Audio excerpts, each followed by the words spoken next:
Järgmisel päeval oli pähklimets selja taha jäänud. Sõime koos Pipuga ära viimased nopitud pähklid ja istusime lennuki servale jalgu kõlgutama. All maa peal oli näha väikesi majakesi ja nende elanikke, kes õues toimetades alati oma tööd pooleli jätsid, kui lennuk neist üle lendas. Nad ajasid siis oma pead kuklasse ja vahtisid meid. Mul oli kohutavalt uhke tunne. Kujutasin hästi ette, mismoodi ma ise oma majast üle lendavat lennukit jõilitaksin ja kuidas ma kadestaksin neid, kes seal lendavad ja näevad kaugeid ning kummalisi maid. No aga nüüd olingi mina see, kes lendab ja võõraid maid näeb. Mu tuju läks nii heaks, et hakkasin valjusti laulma ja laulutaktis jalgadega vehkima. Ning kui ma seal siis sedasi vehkisin, tundsin ma korraga, kuidas mu kingad varvaste otsast maha libisevad ja enne kui ma midagi ette jõudsin võtta, lendasid mu jalanõud nagu 2 paksu maipõrnikat alla maa poole. Ma ehmusin väga ja ei teadnud, mida nüüd teha. Isale ma ei julgenud kurtma minna, sest eks ma olin ise süüdi. Pole tarvis sedasi lennuki serval oma koibi kõlgutada. Aga Pippo oli kõike pealt näinud ja juba ta karjuski. Lotte kaotas oma saapad ära, Lotte saapad kukkusid alla. Isa lülitas jalamaid maandumisnupu sisse ja me hakkasime laskuma. Ta oli küll natuke pahane ja ütles, et sedasi ei jõuame iialgi mitte kuhugi, kui me peame iga 5 minuti tagant kinni pidama ja mööda võsa plika kingi taga otsima. Ta imestas, et kuidas küll mina oskan alati oma asju ära kaotada. Aga siis me maandusime ja isa hüppas lennukist välja ning esimene asi, mis temaga juhtus, oli see, et isa saapad lupsasid tal jalast ning kadusid maa alla. Mis jama see on, hüüdis isa vihaselt. Näib, et sa kaotsid oma saapad, vastas onu Klaus ja naeris. Niimoodi jõuame iialgi lõunamaale, kui peame muudkui sinu vanu käimasid taga otsima. Isa porises midagi vastu ning surkis kaasa võetud supikulbiga sood, sest just soo see oligi, kuhu me kogemata kombel maandunud olime. Lennuk seisis küll ohutult ühel väikesel soosaarekesel, aga isa oli astunud otse mülkasse ning see imeski tema saapad sisse. Ja küllap olid ka minu kingad kusagil seal, rohelise soovaiba all, peidus. Isa ei saanud kulbiga muidugi mitte midagi kätte, ainult veidi muda, aga ta oli tahtmist täis ning ütles, et tema seda asja nii ei jäta, vaid tahab oma kingi tagasi. Isal leidus lennukis igasuguseid imelikke asju, muuhulgas ka näiteks sellised skafandrid, mille abil saab sohu laskuda, kohe päris mülka põhja. Meil oli neid skafandreid 2 tükki, üks suur ja teine väike, minu jaoks. Onu Klaus pidi jääma kaldale ja pärast meid välja tõmbama, ta oli sellega väga rahul, viskas end soosaarele selili, nina päikese poole ja hakkas mängima suupilli. Meie isaga aga ajasime skafandrit selga ja sukeldusime sohu. Alguses ei näinud me mitte midagi. Ümberring oli kõik ühtlaselt pruun ja mudane, aga siis vajusime me sügavamale ning soovesi muutus läbipaistvaks. Ja esimene asi, mis meile silma torkas, olid kingad. Taevake, kui palju neid oli. Nad vedelesid soo põhjas nagu tohutu parv krabisid ja neid oli igat sorti, alates suvistest sandaalidest kuni suusasaabasteni välja, sekka kalamehekummikuid, tenniseid, ujumislesti ja rulluiske. See oli nagu kingapood. Minu mõlemad tennised olid teiste hulgas kenasti olemas ja isa leidis ka enda saapad üles.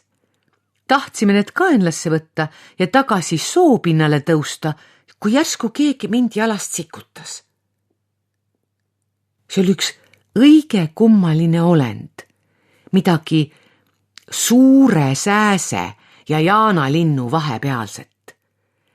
Tal olid prillid ninal ning ta elas pea alaspidi.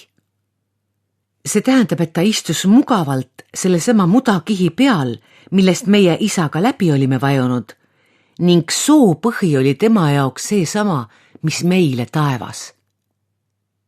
nii et saapad, mis seal vedelesid, olid sooloomale otse kui taevatähed. Me ütlesime seda talle, aga sooloom solvus hirmsasti ja hüüdis. Need kingad pole kellegi tähed. Vastupidi, need kohutavad jalanõud on kõik ehtsad sootähed enda alla matnud. Mina aga olen tähetark, kelle töö on uurida tähtede liikumist.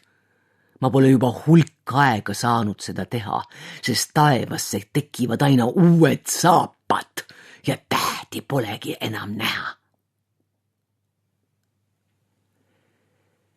Ta rääkis, et oli olnud päris meeleheitel, kuid siis nägi ta läbi teleskoobi meid, kes me sootaevast paari saabast eemaldasime ning oleks nüüd väga tänulik, kui me kõik need koledad kingad kokku koguks ja soost minema viiks.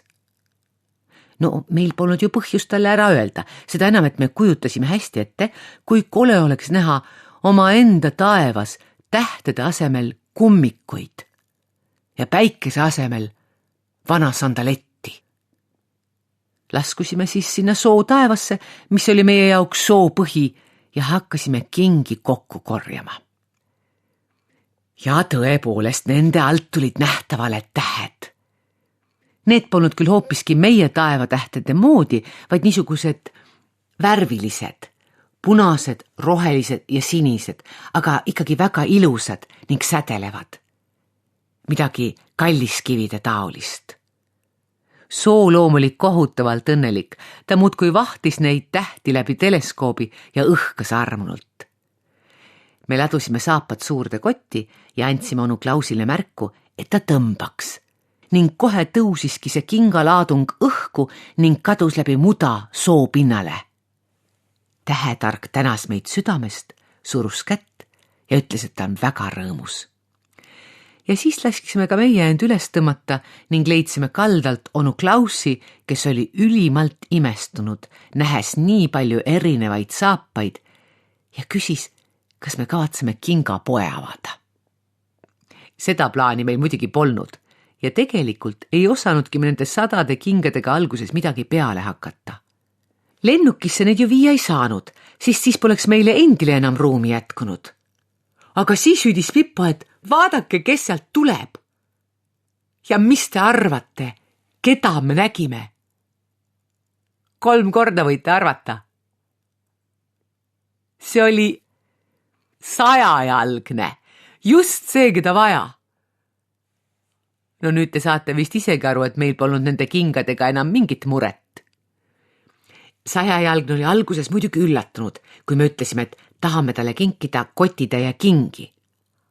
Aga kui ta nägi, et me ei tee nalja, muutus ta rõõmsaks ja rääkis, et on juba ammu igatsenud mingeid jalanõusid, sest tal on palju käimist ning paljad jalad väsivad kiiremini. Ta ütles, et töötab bussina, kes toimetab sitikaid ja lepatriinusid ühelt soomättalt teisele ja et praegu saavad tal varbad tihti märjaks, mistõttu tal on sageli nohu. Aga aevastav autobuss, see ei kõlba kuhugi. Ning ta asus endale ükshaaval saapaid jalga tõmbama. Enne kui ta selle tööga valmis sai, olime meie juba õhus. Märkamatult oli saabunud õhtu. Onu Klaus küpsetas lennuki ahjus varda otsas vorstikesi ning me sõime neid, vaadates päikeseloojangut. Pippo juba magas, pea tiiva all ning ma pugesin tema kõrvale, aga kuna minul tiibu pole, pidin ma tekiga leppima.